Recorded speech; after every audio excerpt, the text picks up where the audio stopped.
მოგესალმებით თქვენს მაყურებელს. მე ვფიქრობ, რომ ეს მნიშვნელოვანი გაერთიანება არის, თუმცა ბევრს არაფერს არ ცვლის პოლიტიკურ ველზე. ცვლილება, სურვილი ერთსულოვნების არსებობს ყველას, მე მგონი საქართველოს მოსახლეობის 80%-ს, კი არა და ნამდვილად გვინდა ბიძინა ივანიშვილის რო წავიდეს ხელისუფლებიდან. ეს გაერთიანება არის აი ამ 80%-ის ერთი ნაწილი ნაციონალური მოძრაობის საფუძველზე არსებული აღმოცენებული პარტიების მორიგი გაერთიანება. რატო გულისხმობ მორიგს? იმიტომ რომ მათ ახასიათებთ ასე დაშლა და გაერთიანება პერიოდულად, ალბათ ბოლო რამდენიმე წლის განმავლობაში მეოთხედ ან მეხუთედ ხდება. ყოველ შემთხვევაში მე რო გავდიოდი დიდუბის არჩევნებზე, მაშინ ერთად იყვნენ. მერე გვარამია გამოიყო, მერე ხანბოკერია გამოიყო. ეს არის ერთი ნაწილი, აი ამ დიდ ველზე, მთელ ოპოზიციურ ველზე, სადაც არის 80% ამომრჩევლის, იმის ერთი ნაწილი, დაახლოებით 20-25%, ერთად თუ იქნებიან, ალბათ ურჩევნიათ, რომ ერთად იყონ, მათ უკეთ იციან. მე სიამოვნებით ვუყურებ მათ ქმედებებს, რაც გააკეთებენ. მე ჩემ თავს და ჩვენ გუნდს მათ ვერ მოვიაზრებ, იქიდან გამომდინარე, რომ ფასეულობები გვაქვს განსხვავებული. ჩვენ ბევრი გვაქვს სასაუბრო სასამართლო პლანზე, სისტემაზე, უსაფრთხოების სისტემაზე, ადამიანის უფლებების დაცვაზე და ვფიქრობ, რომ ცოტა სხვანაირად ავაშენებთ ამ ყველაფერს. იქიდან გამომდინარე, რომ ხალხი, რომელიც მე ვნახე მაგიდასთან, არის ხალხი, რომელმაც შექმნა ის სისტემა, რომელიც დღესაც ემსახურება ამ ბოროტებას. ამიტომ თუ რაიმე კარგს გააკეთებენ, მე გავადევნებ თვალყურს მშვენივრად, თუმცა ეს არის უმცირესობა ჩვენი ოპოზიციურად განწყობილი ამომრჩევლის წარმომადგენლებისა. ქალბატონო ანა, ნახეთ, მინდა რომ კარგად ამიხსნათ, გავიგე რომ არასანდოობის ნაწილი გაქვთ, ბევრჯერ დაშლა, შეკრება, გაერთიანება ახსენეთ, 4-ჯერ თუ 5-ჯერ მახსოვს ბოლო პერიოდში მხოლოდ. ეს ნაწილი მესმის. მე მაქვს ასეთი კითხვა, რომ ახლა ამ გადამწყვეტ ეტაპს რომ უწოდებს ყველა ოპოზიციური პარტია და ყველა ოპოზიციური ლიდერი ქვეყანაში შექმნილი ვითარებიდან გამომდინარე, იმ რეპრესიებიდან გამომდინარე, რომელსაც ქართული ოცნება ყოველდღიურ რეჟიმში საკანონმდებლო დონეზე თუ არასაკანონმდებლო დონეზე ახორციელებს პოლიტიკური ლიდერების თუ ზოგადად მოქალაქეების წინააღმდეგ, რატომ ვერ ხედავთ ან რას ხედავთ ერთიანობაში ცუდს?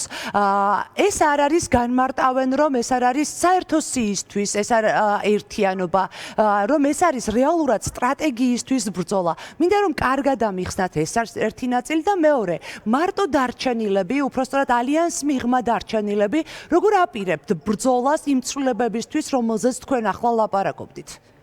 მოგახსენებთ, ჯერ ერთი მე ამას უბრალოდ უყურებ როგორც ჩვეულებრივ მოვლენას. არა, უარყოფითად არანაირად, ჩვეულებრივი მოვლენაა. არა პროდუქტიულად მიგაჩნიათ ამას ამბობთ მაშინ? არა, მე მიმაჩნია რომ როდესაც ერთი წიაღიდან თავიდან ბოლომდე ადამიანები, რომლებიც 20 წელია ერთად აკეთებდნენ საქმეს. მერე ერთი პერიოდი, იმიტომ რომ თქვათ ვიღაცას უკეთესი ნიკა გილაური გამოჩნდა, რომელსაც სურვილი ჰქონდა, რომ კონკრეტულ პროექტში ჩაედო ფული, ეს ხო იყო თქვენ გარჩეული არის ეს ყველაფერი. კონკრეტულმა პირობებმა განაპირობა, რომ მილიონერი შემოვიდა და თქვათ სააკაშვილის დაფინანსება არ უნდოდა, მეორე ჯგუფის დაფინანსება არ უნდოდა და ეს მეორე პარტია შეიქმნა. ანუ კონკრეტული პირობების გამო რომ ესენი დაიშალნენ, მერე შეერთდნენ, ეს მე ამას უყურებ როგორც ჩვეულებრივ მოვლენას, არც განსაკუთრებულს, არც სულს. ეს არის ჩემი კი, პარტიები იშლებიან, ერთდებიან საერთო ინტერესის ირგვლივ, ასე ხდება მუდმივად.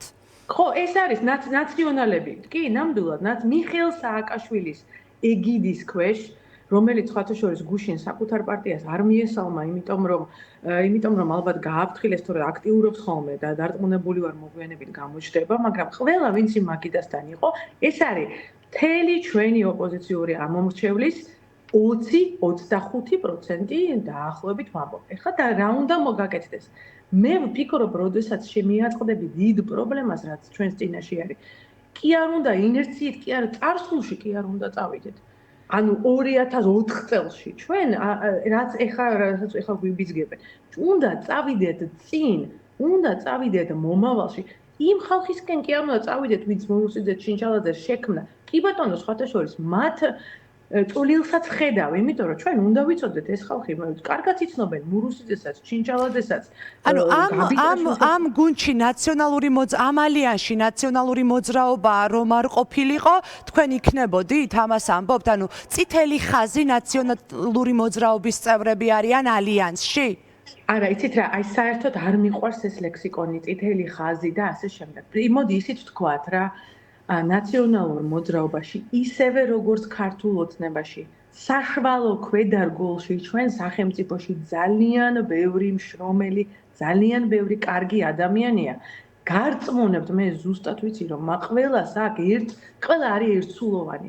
შიგნით ვინც მუშაობს, არავის არ უნდა ბიძინა ივანიშვილი. ის არის, ვის მოეწონა დღეს ახლა ის ფოტო კალაძის ფოტო, რომელიც ამოვარდნილია ქართული რეალობიდან, ქართველებისა, რომლებიც დარდობენ ირანიდან რა მოუვა საქართველოს.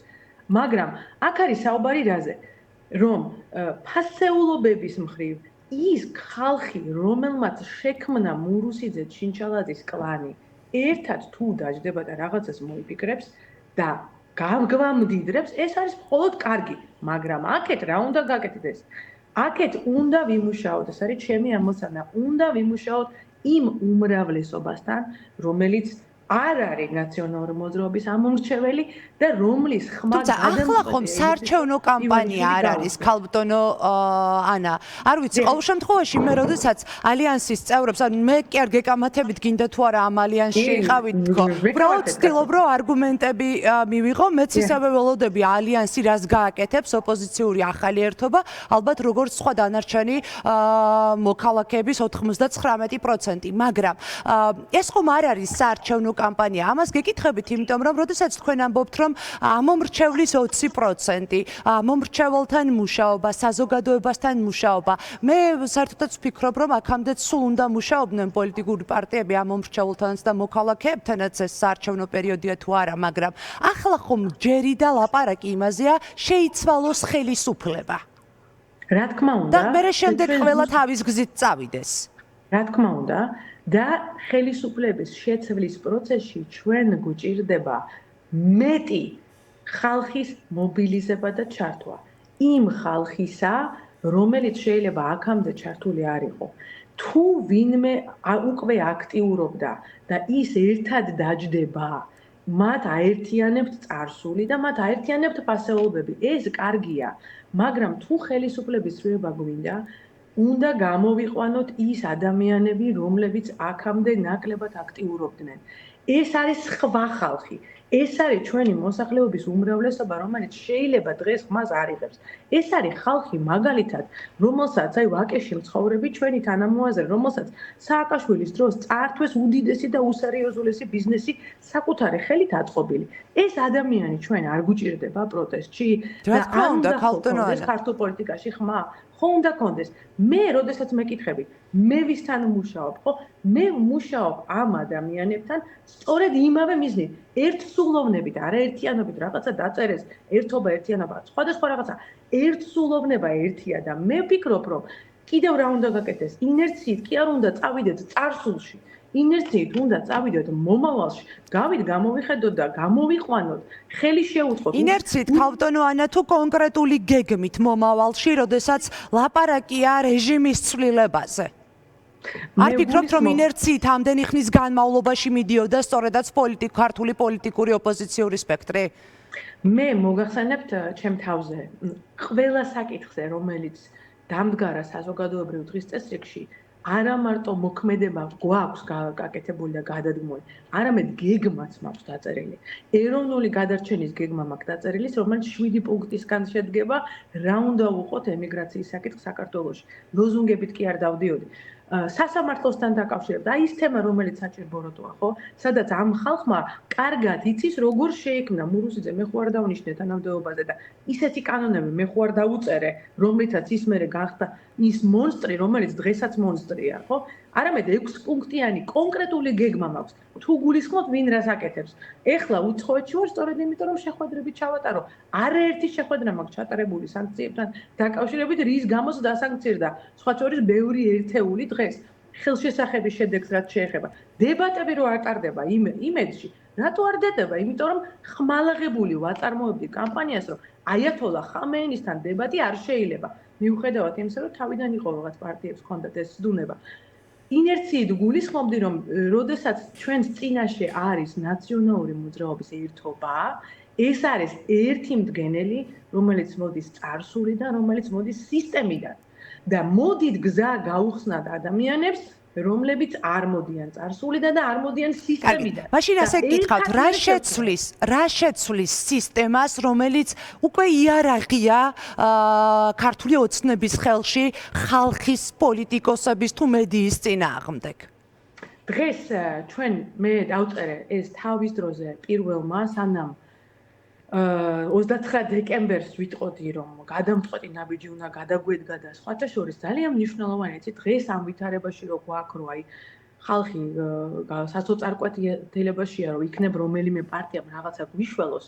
2024 წლის 29 დეკემბერს ჩვენ და კონკრეტულმა პოლიტიკურმა ლიდერებმა ხელიდან გაუშვეს შანსი, რომ ის ავტორიტარიზმი არ ყოფილიყო, რაც დღეს არის. ამ იდეის ავტორი ვიყავი მე, ამ რიმსგზე წამსვლელი ადამიანი ვიყავი მე, რომელმაც თქვი, რომ იმ პირობებში, რომ საერთაშორისო ვითარება სწორი იყო, 70 დეპუტატს იმუნიტეტი ჰქონდა, პრეზიდენტს იმუნიტეტი ჰქონდა, იმ პირობებში სერიოზული ნაბიჯები უნდა გადაგვედგა. ეს ძალიან მნიშვნელოვანია. რატო უნდა გადავატაროთ ამაზე დისკუსია? შეიქმნა რთული ვითარება, ავტორიტარიზმი გაძლიერდა, იმიტომ გაძლიერდა, რომ ხო, მაგრამ აი ცალკე აღებული ანადოლიძე ერთი პარტიით როგორ ანგრევს ამ ავტორიტარიზმს, ეს არის საინტერესო. ანუ ერთობის არსიც ხომ იმაშია, რომ საერთო ძალები, როდესაც პრობლემის წინაშე ერთიანდებიან, უფრო ძლიერია თუნდაც მოქმედებაში ეს საერთო ძალები. გასაგებია თქვენი პოზიცია, თქვენი დამოკიდებულება, თუმცა ჩემი ინტერესის საგანია გავიგო მარტო დარჩენილი პარტიები, რომლებიც ხელისუფლების სამიზნეებიც არიან, როგორ ანგრევენ იმ ავტორიტარულ რეჟიმს, რომელიც ახლა ამ ქვეყანაშია. მე ვფიქრობ, არ ვეთანხმები თქვენს მიერ გამოყენებულ მიზანმიმართულ სიტყვებს, იცით? როდესაც ადამიანს ზურგს უმაგრებს 10,000-ობით ამომრჩეველი, კონკრეტულად მაგალითად მე ჩემ თავს გულისხმობ. მე მას მარტო დარჩენილს არ დავიძახებდი. ეს მე ვფიქრობ კონკრეტული არასწორი შეიძლება თქვენ პოლიტიკური ინტერესი არ გაქვთ, მაგრამ არასწორი დახასიათებაა.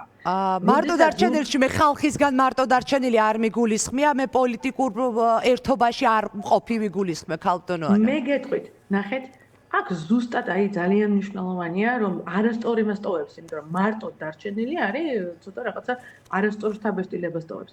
პოლიტიკური ალიანსი ეხლა უფრო აშკარად ბევრად უფრო ნაკლებად მნიშვნელოვანია, როცა შეხება გაქვს 8 პარტიასთან, რომელიც იყო ერთი პარტია ცოტა ხნის წინ. არაფერს არ გვცვლის ეს. მაგრამ პოლიტიკური ალიანსი მნიშვნელოვანი არის იმ ხალხთან, რომელიც აქამდე ვერ ან არ გამოდიოდა, არ გამოდის ხმასდრე იღებს გარკვეული ვითარების გამო. ჩემი თეზისი სწორედ ეს არის. ჩვენ გვჭირდება ალიანსი არა იმ ხალხთან, რომელსაც ეს ხალხი ერთად იყო ცოტა ხნის წინ. თუ რამე გამოუვათ, მხოლოდ და მხოლოდ ნივესალმები, მაგრამ ალიანსი გვჭირდება ხალხთან, მოსახლეობასთან, ბაღის მასწავლებლებთან, ექიმებთან, რომლებიც აქამდე თავის თავზე აი ამ რისკებს ვერ წევდნენ. მადლობა ქალბატონო ანა, ალიანსი საჭირო არა პოლიტიკურ პარტიებთან, არამედ ხალხთან. ეს არის ანადოლიძის პოზიცია.